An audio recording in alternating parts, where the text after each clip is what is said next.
नमस्कार, मैं हूं रवि केंद्रा। हॉर्नबिल टीवी देख रहे हैं आप। खबरों की शुरुआत करते हैं। मुख्यमंत्री पुष्कर सिंह धामी के नेतृत्व में राज्य में कानून व्यवस्था को सुदृढ़ करने की हर एक कोशिशें की जा रही हैं।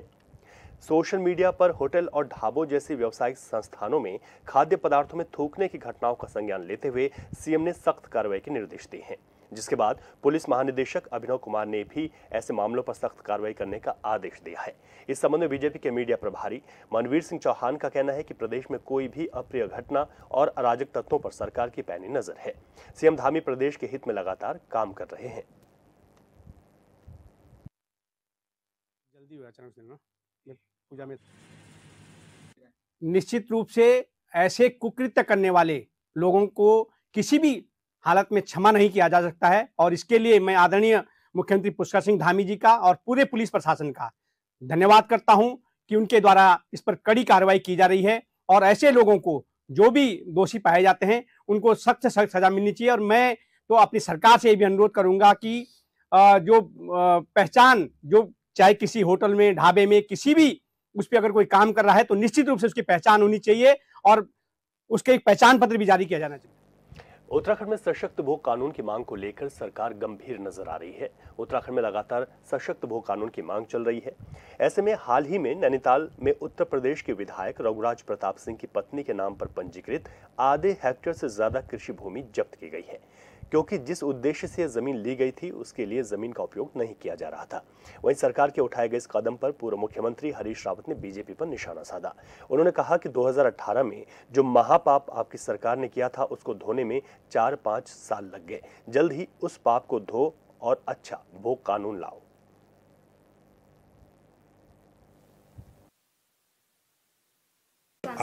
यदि आ रहे हैं तो मैं कहूँगा देर कर दी हजूर आते आते, और ये तो तुम्हारा ही पाप था। 2018 में जो महापाप तुम्हारी सरकार ने किया था उसको धोने में आपको 4-5 साल लग गए, और अभी जितना विलम्ब करोगे उतना वो पाप आपके सर पर भी चढ़ता जाएगा। इसलिए जल्दी धो उस पाप को, जल्दी एक अच्छा भू कानून लाओ, और वो भू कानून व्यापक होना चाहिए। ऐसा नहीं है कि केवल जमीनों की खरीद से ही संबंध है, उसका संबंध भू सुधार से और दूसरी चीज़ों से भी, भू उपयोग से, उसके अलग अलग जो पहलू हैं सबके लिए। हरिद्वार में जेल ब्रेक मामले में पुलिस ने एक बड़ी सफलता हासिल की है। दरअसल जेल से एसआईटी ने फरार कैदियों को संरक्षण के आरोप में एक युवक को गिरफ्तार कर लिया है। युवक पर आरोप है कि उसने जेल से भागे हुए अपराधियों को न केवल पनाह दी बल्कि उनको भागने में भी मदद की। वहीं पुलिस का दावा है कि कैदियों को संरक्षण देने वाले अन्य आरोपियों की भी तलाश जारी है और जल्द ही उन्हें भी गिरफ्तार किया जाएगा।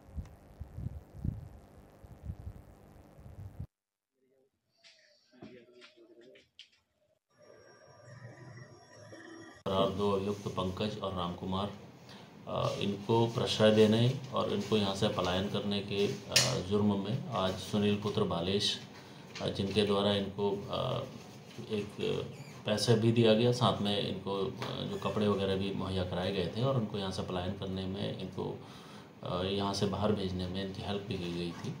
यह जानते हुए कि ये अभियुक्त जेल से फरार हैं और पुलिस को इनकी तलाश है, इसके बावजूद इनके द्वारा ये जो कृत्य है इसमें आज इनको न्यायिक अभिरक्षा में जेल भेजा जा रहा है। साथ में अन्य अभियुक्तों को भी हम लोग आइडेंटिफाई कर रहे हैं जिनके द्वारा इनको मदद दी गई या इनको यहाँ से पलायन करने में मदद की गई, उनके खिलाफ भी कार्रवाई। अल्मोड़ा जेल में बंद पीपी उर्फ प्रकाश पांडे पर एक बड़ा एक्शन लिया गया है। आपको बता दें कि अल्मोड़ा जेल में बंद अंडरवर्ल्ड डॉन प्रकाश पांडे को जूना अखाड़े से बर्खास्त कर दिया गया है। बता दें कि पिछले दिनों अल्मोड़ा जेल में कुछ संतों की ओर से पांडे को दीक्षा देते हुए कई मठों की जिम्मेदारी सौंपी गई थी। मामला तूल पकड़ने लगा तो जूना अखाड़े के अंतर्राष्ट्रीय संरक्षक हरिगिरी महाराज ने जांच कमेटी गठित कर दशहरा तक जांच पूरी करने का समय दिया, जिसके बाद जूना अखाड़ा ने जांच कमेटी की रिपोर्ट के बाद पीपी को अखाड़े से बर्खास्त कर दिया है।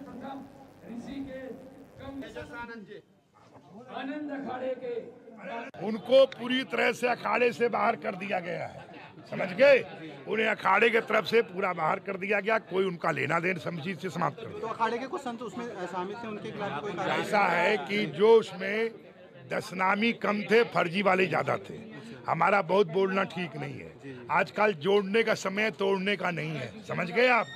तो कटो पटने वाली बात मत करो, जोड़ने की बात करो। वहीं रुड़की में ड्रग इंस्पेक्टर की छापेमारी से मेडिकल संचालकों में हड़कंप मचा हुआ है। रुड़की में लगातार ये छापेमारी चल रही है। कई मेडिकल संचालक कार्रवाई से बचने के लिए अपने मेडिकल स्टोरों को बंद करके फरार हो गए हैं। बता दें कि नकली दवाइयों की बिक्री की शिकायतें मिलने पर ड्रग इंस्पेक्टर अनिता भारती ने शहर के कई मेडिकल स्टोरों पर छापेमारी की।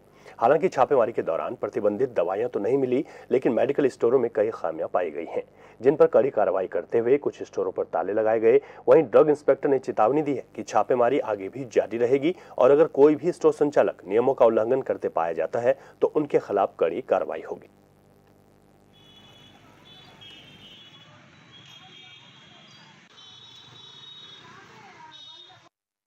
हाँ, मुझे आज जो है कुछ गंगनहर की कुछ मेडिकल स्टोर थे और कुछ इमली खेड़ा के आसपास के कुछ शिकायतें मिल रही थी कि यहाँ पर दवाइयों की जो है गलत तरीके से उनका मिसयूज किया जा रहा है। तो हालांकि मुझे दुकान पर से ऐसा कुछ भी मिला नहीं है, बट जारी रहेगी कि अगर कोई घर पर रखता है तो घर पर भी तलाशी की जा सकती है। और ऐसे ही 2-3 मेडिकल स्टोर अभी मेरे द्वारा बंद किए गए हैं। वहाँ पर कुछ ऐसी अनियमितताएँ थी कि लोग दवाइयाँ रखते हैं और उनकी साफ़ सफाई सही से नहीं रखते हैं। तो दवाइयों की गुणवत्ता को बरकरार रखने के लिए उनका जो है स्टोरेज बहुत अच्छा होना चाहिए, क्योंकि उससे उनकी सेल्फ लाइफ डिस्ट्रॉय होती है। तो ऐसे निर्देश भी दिए जा रहे हैं। कई लोगों को मैंने जो है निर्देशित किया है कि वो लोग अपनी दुकानें साफ़ करेंगे। और मेडिकल स्टोर पे कई जगह ऐसे देखने को मिलता है कि बच्चे दवाइयाँ बेच रहे हैं, तो ऐसे में मैं दुकान का बंद करा के ताला लगा देती हूँ ताकि जो है इस तरीके की हरकतें ना करें लोग। हरिद्वार के सुमननगर क्षेत्र में अवैध खनन लगातार जारी है, जिससे भूतल और क्षेत्रीय पर्यावरण को नुकसान पहुंच रहा है। बता दें कि खनन विभाग की ओर से अब तक इस अवैध गतिविधि पर कोई सख्त कार्रवाई नहीं की गई, जिससे क्षेत्र में अवैध खनन करने वालों के हौसले बुलंद हैं। वहीं इस मामले में स्थानीय लोग खनन विभाग की निष्क्रियता पर सवाल उठा रहे हैं। साथ ही प्रशासन से जल्द इस समस्या का समाधान करने की मांग भी कर रहे हैं।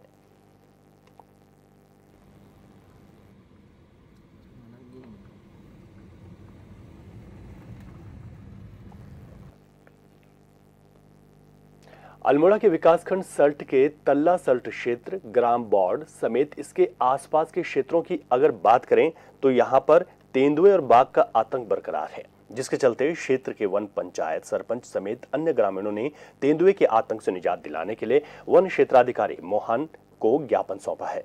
ग्रामीणों का कहना है कि बीते दिनों तेंदुए ने कई मवेशियों पर हमला किया है। वहीं वन क्षेत्राधिकारी ने मामले का संज्ञान लेते हुए वन बीट अधिकारी अनुभाग अधिकारी को निर्देश दिया है कि टीम का गठन कर क्षेत्र में गश्त किए जाए।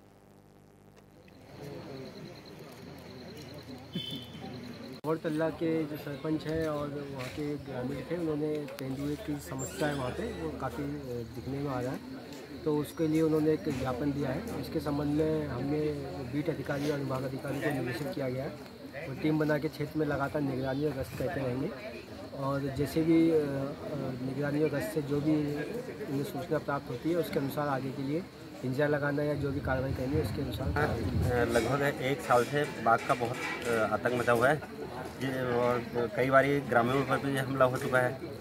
कई जानवरों को उसने अपना शिकार बना दिया है। लोगों को घास काटने जाना पड़ता है जंगलों में, तो अब अकेले घास काटने में भी डर हो रही है। जो जिनके पास बकरियां हैं वो बकरियां नहीं चरा पा रहे, तो हमने इस संबंध में ज्ञापन दिया है कि इस समस्या से जल्दी निजात दिया जाए और लोगों की दहशत को दूर किया जाए। 2019 के लोकसभा चुनाव में प्रधानमंत्री ने देश की जनता से वायदा किया था कि 2022 तक सभी गरीबों के पास अपना आवास होगा, लेकिन ऐसा नहीं हो सका। ये अलग बात है कि देश के अलग अलग राज्यों में पीएम आवास योजना के तहत आवास तो बनाए जा रहे हैं, लेकिन रफ्तार बहुत धीमी है। जिन्हें आवास की चाबी मिल रही है वो खुश हैं, लेकिन हजारों लोग अभी भी इंतजार में हैं। उत्तरकाशी में 62 परिवारों को योजना के तहत चेक वितरित किया गया, जिसके बाद लाभार्थियों ने सरकार का धन्यवाद किया है।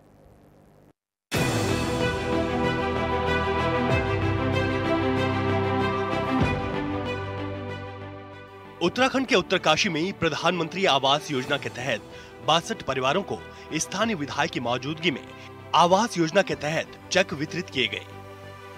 दूरस्थ क्षेत्र गाजड़ा में ग्राम्य विकास विभाग की ओर से चयनित प्रधानमंत्री आवास योजना के लाभार्थियों को उनके आवास में गृह प्रवेश के लिए सहायता राशि वितरित की गई, जिसमें बड़ी संख्या में लोगों ने भाग लिया। आपके पास घर नहीं था, आज आपको घर मिला, कैसे लग रहा है आपको? हमारे पास घर नहीं था, हमको घर मिला, अच्छा लग रहा है। कहाँ से आए हैं आप? यहाँ बड़कोट से। उन लोगों ने हमारे लिए बहुत कुछ कर दिया है और मुख्य में हमारे सपोर्ट विधायक भी, ग्राम पंचायत, विधानसभा गंगोत्री क्षेत्र से हम उनके बार बार अभिनंदन करते हैं और उसके लिए धन्यवाद करते हैं। मकान मिला आपको कैसे लग रहा है? अच्छा लग रहा है। जो हमारे कच्चे मकान थे कभी उसमें अंदर पानी आता था, उसके ऊपर काला तिरपाल डाल रखा है, उसमें लकड़ी बांध रखी है, उसके ऊपर पेटा डाल रखा है, उससे हमने छतर छाए के अपने बच्चों को बचाया। तो आज हमारे लिए बहुत खुशी का दिन है जो हमारे रहने के लिए घर हो गया। दरअसल जनपद उत्तरकाशी का गाजना क्षेत्र आज भी जरूरी संसाधनों के कारण पिछड़ा हुआ है। साथ ही यहाँ पर गरीबी के कारण कई परिवार जीर्ण शीर्ण हालात में पड़े घरों में रहने को मजबूर हैं। प्रधानमंत्री आवास योजना के तहत अब तक इस क्षेत्र में 62 परिवारों को पक्का घर मिल चुका है। मोदी जी ने हमें घर दिनी, हमारा पुराना घर थे, हम घर बिल्कुल नहीं थे, घर तो उनसे लगे घर तो मोदी जी ने हमने तो हम घर हाके बढ़े थे। धन्यवाद मोदी जी के सरकार के थे, घर देनी तो हम घर न थे हमारू उम्मीद भी दिन चारा ना मोदी जी घर भी दिन। उन विश्राम गृह में इस क्षेत्र के महिला लाभार्थी प्रधानमंत्री आवास योजना ग्रामीण जो कि पूर्ण हो चुके हैं, उनके लिए माननीय मुख्यमंत्री जी द्वारा गृह प्रवेश के लिए 6000 रुपये की चेक राशि स्वीकृत की थी, जो आज हमारे क्षेत्र माननीय विधायक श्री सुरेश सिंह चौहान जी द्वारा उनके कर्म कमलों द्वारा यहाँ पर जो है वितरण किया गया है। और आगे की जो है आगे के लिए भी जो है यहाँ पर लोगों को बताया गया है कि नई कार्रवाई शुरू कर दी गई है जियो टैगिंग की, जिसके लिए सर्वेयर नियुक्त किए जा चुके हैं और सभी जनप्रतिनिधियों के सहयोग से पात्र लोगों का चयन किया जाए। सर इससे पहले क्या स्थिति थी? जो भवन है मतलब किस हाल में रहते थे? भवन ऐसे लोगों को प्राथमिकता दी जाती है या तो वो आवास विहीन है या वो बहुत ही जीर्ण शीर्ण है, आपदा से टूट गया हो, या बड़ा परिवार हो, रहने के लिए बहुत ही कंजेस्टेड, बहुत ही सीमित, बहुत कष्टदायक जीवन बीत रहा हो उसका, ऐसे लोगों को हम प्राथमिकता देते हैं और इसमें जो है सभी वर्गों को बिना किसी भेदभाव से दिया जाता है। इन लोगों के गृह प्रवेश से लेकर सरकार की तरफ से आखिरी किस्त का चेक वितरित करने गंगोत्री विधानसभा के विधायक सुरेश चौहान पहुंचे तो लाभार्थियों में खुशी की लहर दौड़ पड़ी। विधायक एवं खंड विकास अधिकारी ने इन परिवारों को चेक दिया तो अपने घर में प्रवेश करने की खुशी में इन ग्रामीण महिलाओं की आंखें छलक उठी। ग्राम्य विकास द्वारा जो प्रधानमंत्री आवास योजना हमारे यहाँ जो मकान बन चुके हैं गरीब लोगों के, उनके लिए 6000 रुपये की जो बर्तन वगैरह के लिए जो धनराशि दी गई उसके चेक वितरित किए गए और लोगों में बड़ी खुशी है कि लगातार जो हमारे देश के यशस्वी प्रधानमंत्री माननीय मोदी जी की जो सोच है कि कोई भी व्यक्ति किसी गांव में आवास विहीन का न रहे और गरीब आदमी जो आवास नहीं बना पाते उनको आवास के लिए 1,51,500 के लगभग की धनराशि जो है उनको उनके खाते में चली गई, उनके मकान बन गए और आज जो है ग्राम्य विकास के द्वारा जो ये कार्यक्रम यहाँ पर रखा गया। हमारे गृह प्रवेश के लिए उनको 6000 रुपये की जो राशि, इसके लिए हम माननीय मोदी जी का आभार व्यक्त करते हैं और अपने यशस्वी मुख्यमंत्री माननीय धामी जी का भी आभार व्यक्त करते हैं। और जो हमारी सरकार की लगातार सोच है, जो हमारी सरकार की जन कल्याणकारी योजनाएं आम व्यक्ति के लिए, चाहे वो हमारी मातृशक्ति हो, चाहे हमारे बुजुर्ग हों, चाहे हमारी किसान सम्मान निधि हो, तमाम प्रकार के, चाहे आयुष्मान कार्ड हो, लगातार हमारी सरकार प्रयास कर रही है और हम सब प्रयास करते हैं कि हम कैसे गरीब व्यक्ति तक पहुँचे और उनकी कैसे सहायता करें। बात सिर्फ इन 62 परिवारों की नहीं है। उत्तराखंड जैसे प्रदेश में पहाड़ में आज भी कई लोगों के पास आवास नहीं है। जैसे तैसे पुराने आवास में लोग जीवन जीने को मजबूर हैं। बरसात के दिनों में तेज बारिश के दौरान परिवार का कोई सदस्य रात में सो नहीं पाता है। डर होता है कि मकान गिर न जाए। सरकार का दावा था कि 2022 तक सभी को आवास मुहैया करा दिया जाएगा, लेकिन अब तक ऐसा नहीं हुआ है। कई परिवार आज भी सरकार से आस लगाए बैठे हैं। Bureau report, Hornbill TV.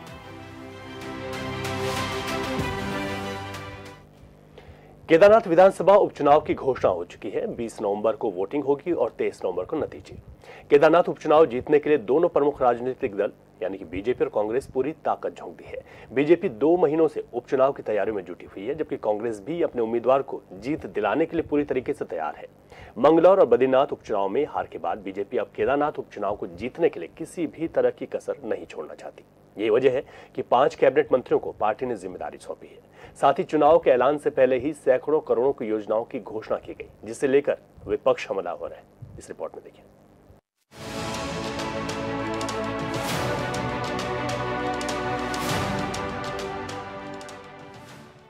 Uttarakhand में केदारनाथ विधानसभा सीट पर उपचुनाव का ऐलान हो गया है। चुनाव की घोषणा के साथ ही आचार संहिता लागू हो गई। यह सीट केदारनाथ विधायक शैला रानी रावत के निधन के बाद खाली हो गई थी। अब इस सीट पर उपचुनाव होना है। वहीं केदारनाथ सीट को लेकर सभी राजनीतिक पार्टियों ने कमर कस ली है। महाराष्ट्र और झारखंड विधानसभा के साथ ही उत्तराखंड की केदारनाथ विधानसभा सीट पर उपचुनाव की घोषणा कर दी गई। Except one AC and one PC, where because of the festivities in some region, all 47 ACs and one PC of Kerala would undergo the election along with the phase 1 of Jharkhand. The same schedule, 13th November would be date of poll, and only for 2 ACs, one for assembly and one for parliament. That is Kedarnath in Uttarakhand, because on 12th there is gazetted holiday and dispersal of the parties takes place on that day. Therefore, it is on 20th. And similarly for Maharashtra, except that everything would be during the first phase. इधर आचार संहिता से पहले BJP की सरकार के मुखिया पुष्कर सिंह धामी ने केदारनाथ क्षेत्र के विकास कार्यों को लेकर बड़ी घोषणाएं कर दी थी। राज्य सरकार ने 25 से ज्यादा बड़ी घोषणाएं की हैं। केदार घाटी में 31 जुलाई को हुई भारी बारिश के चलते केदारनाथ धाम पैदल यात्रा मार्ग, सड़क मार्ग और अन्य स्थानों पर हुई क्षति को ठीक करने और पुनर्स्थापना कार्यों के लिए 4,836.63 लाख रुपए की धनराशि जारी की गई है।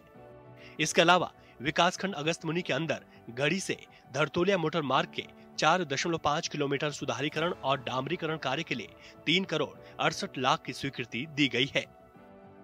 देखिए, हमारी पहले से तैयारियां हैं और जब मैं तैयारियों का आकलन करता हूं और वहां अपनी स्थिति का आकलन करता हूं तो मैं एक बात से अनुमान लगाता हूं कि कांग्रेस के क्या स्टेटमेंट भाजपा के बारे में आए हैं। कांग्रेस ने पहले कहा है कि भारतीय जनता पार्टी ने अपने मंत्री वहां उतार दिए। कांग्रेस ने कहा है कि भाजपा ने वहां विकास का एक ब्लूप्रिंट खड़ा किया है, उस पर उन्होंने आपत्ति जताई कि भाई ये घोषणाएं क्यों हो रही हैं। तो इससे स्पष्ट होता है कि कांग्रेस इस समय बैकफुट पर है और भारतीय जनता पार्टी की तैयारियों से घबराई हुई है। मुख्यमंत्री पुष्कर सिंह धामी के अनुमोदन के बाद लोक निर्माण विभाग की 1934.86 लाख की लागत के 29, जबकि सिंचाई विभाग की 2,901.77 लाख की लागत की 12 कार्य योजनाओं को स्वीकृति मिली है। लोक निर्माण विभाग के लिए 1472.21 लाख और सिंचाई विभाग के लिए 1197.51 लाख रुपए सोमवार को दोनों विभागों ने अवमुक्त भी कर दिए हैं। हमारी पहले से तैयारियां, हम चुनाव की तिथि का इंतजार कर रहे थे। अब चुनाव का बिल्कुल बज ही चुका है। 20 तारीख को मतदान होना है, 23 को परिणाम भारतीय जनता पार्टी पक्ष में आएगा, ऐसा मैं समझता हूँ, ऐसा मेरा मानना है। देखिए, बिल्ली के भाग से छिंका बार बार नहीं टूटता है। एक बार हो गया।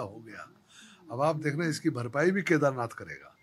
तो कहीं ना कहीं कांग्रेस स्टेक पर है। उनको मालूम है कि यहाँ से हम हारेंगे तो हमारी बहुत दुर्गत होने वाली है। अब बड़ी बातें कर रहे हैं, उन बातों से कोई होने वाला नहीं है। हरियाणा में क्या कुछ कहा था कांग्रेस ने, वो तो कह रही थी कि हम तो बस जीते ही जीते हैं। क्या उनकी दुर्गत हुई है पूरे देश ने देखी है। तो ऐसा नहीं है, कांग्रेस बैकफुट पर है और बयानवीर है तो बयान देते हैं, हम भी सुनते रहते हैं। मुख्यमंत्री पुष्कर सिंह धामी ने केदार घाटी में पुनर्स्थापना और सुरक्षा के लिए 4,836 लाख रुपए का पैकेज लोक निर्माण विभाग के अंतर्गत 29 और सिंचाई विभाग के अंतर्गत 12 योजनाओं के लिए स्वीकृत किया है। वहीं इस घोषणा के बाद कांग्रेस प्रदेश प्रवक्ता शिशपाल सिंह बिष्ट का कहना है कि सरकार केवल और केवल उपचुनाव के लिए ही तमाम घोषणा कर रही है, क्योंकि जब आपदा का समय था तब मुख्यमंत्री और सरकार के तमाम मंत्री अन्य राज्यों में चुनाव प्रचार करने में व्यस्त थे और अब जब उपचुनाव नजदीक आ रहे हैं तब सरकार तमाम तरीके की घोषणा केदार घाटी के लिए कर रही है।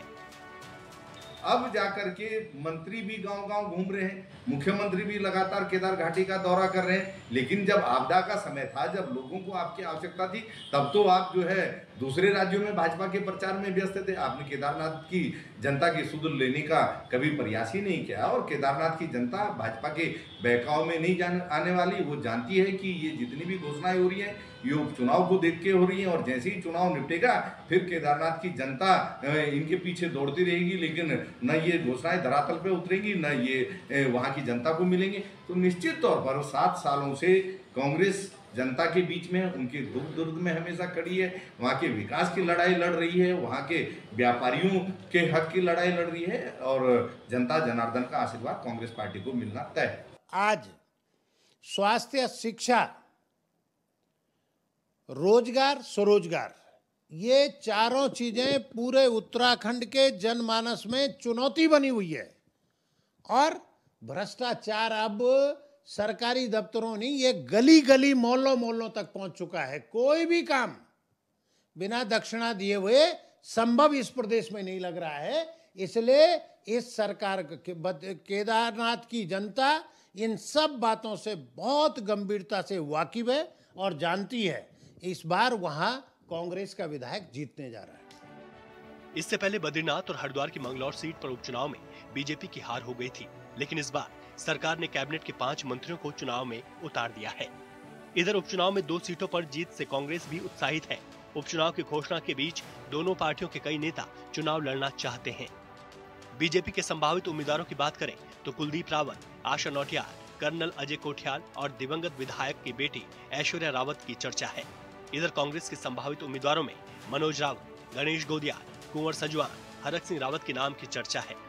चुनाव में जीत किसकी होगी कहना मुश्किल है, लेकिन बीजेपी हो या कांग्रेस, दोनों पार्टियां किसी भी हाल में चुनाव जीतना चाहती हैं।